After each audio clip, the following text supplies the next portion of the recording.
സത്യപ്രതിജ്ഞ ചെയ്യാൻ ഇളവ് അനുവദിക്കണമെന്ന വധശ്രമ കേസിൽ ജയിലിൽ കഴിയുന്ന Thiruvananthapuram corporation BJP. Councillor R. സുഗതന്റെ അപേക്ഷയിൽ വിധി ഇന്ന്.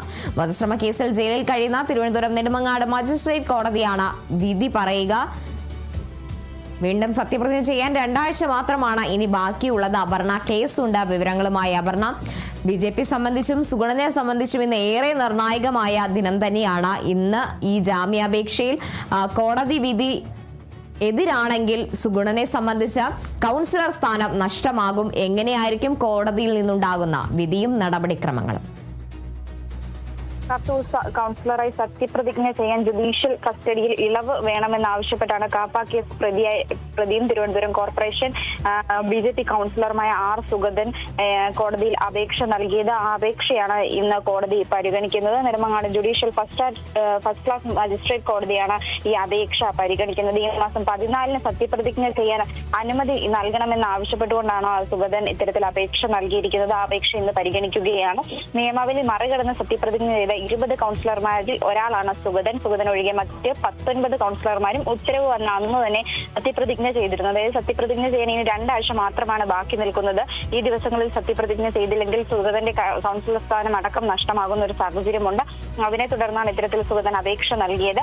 ഇന്നലെ ബി.ജെ.പിയെ സംബന്ധിച്ചും സുഗതനെ സംബന്ധിച്ചും വലിയൊരു തിരിച്ചടിയാണ് നേരിട്ടത്. അതായത് കാപ്പ കേസിൽ 6 മാസം കൂടി ഇത്തരത്തിൽ സുഗതൻ കസ്റ്റഡിയിൽ കഴിയണമെന്ന ഉത്തരവ് ഇന്നലെ വന്നിരുന്നു.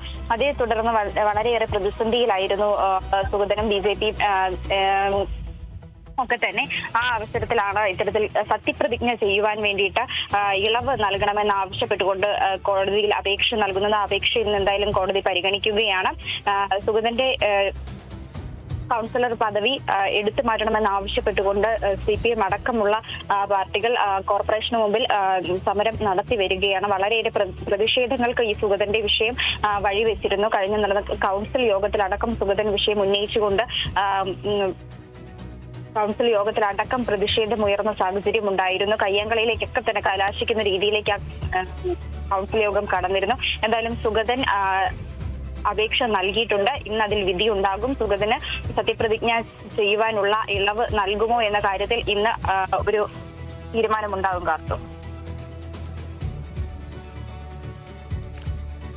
അതുപോലെ തന്നെ അപർണ, ഇന്ന് വിധി എതിരാണെങ്കിൽ, സുഗതന് വിധി എതിരാകുകയാണെങ്കിൽ കോർപ്പറേഷനിലെ ബി.ജെ.പി. കൗൺസിലർമാരുടെ അംഗസംഖ്യയിൽ ഇനി കുറവുണ്ടാകും. കാരണം സുഗതൻ ഇനി സത്യപ്രതിജ്ഞ ചെയ്താൽ മാത്രമേ കൗൺസിലർ സ്ഥാനത്ത് തുടരാൻ സാധിക്കുകയുള്ളൂ. അങ്ങനെയാണെങ്കിൽ കോർപ്പറേഷനിലെ ബി.ജെ.പി. കൗൺസിലർമാരുടെ അംഗസംഖ്യയിൽ കുറവുണ്ടാവുകയാണെങ്കിൽ എന്ത് തീരുമാനത്തിലേക്കായിരിക്കും ബി.ജെ.പി. എത്തിച്ചേരുക?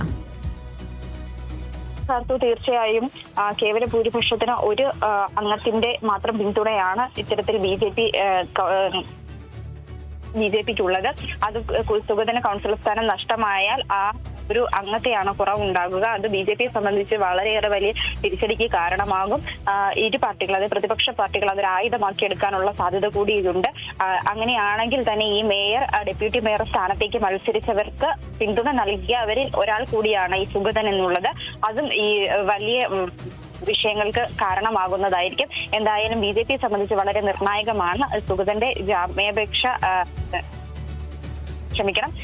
കസ്റ്റഡി ഇളവ് നൽകണമോ എന്ന കാര്യത്തിൽ കോടതിയായിരിക്കും ഒരു തീരുമാനം എടുക്കുക. നിരവധി കേസുകളിൽ പ്രതിയാണ് ഇത്തരത്തിൽ സുഗതൻ എന്ന് പറയുന്നത്. പോലീസിന്റെ ഗുണ്ടാസ് ലിസ്റ്റിൽ അടക്കം ഉൾപ്പെട്ട വ്യക്തിയാണ്.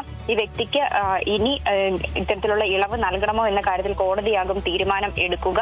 എന്തായാലും വളരെ നിർണായകമായ ഒരു തീരുമാനമാകും ഇന്ന് കോടതിയുടെ ഭാഗത്തു നിന്നുണ്ടാവുക. കാത്തു, ശരി, വ്യക്തമാണ്. അപർണ കേസാണ് വിവരങ്ങൾ നൽകിയത്.